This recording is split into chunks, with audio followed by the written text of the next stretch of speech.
Actually आमर भद्रक पाखापाखि कौटी बुलिया जगह एत भल प्लेस ना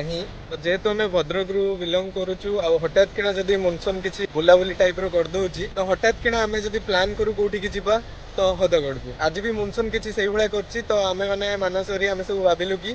चलो आज हदगढ़ पड़ा माने किसी प्लान ही नाला भद्रक एमती बुलूलु प्लान है हदगढ़ जावा जोटा कि एटा भी आम भद्रक नुह एटा केउझर जाऊँगी वेदर भी बहुत ही बढ़िया अच्छी तो सिनेमाटिक व्यू किसी नौ चलतु आपको देखी।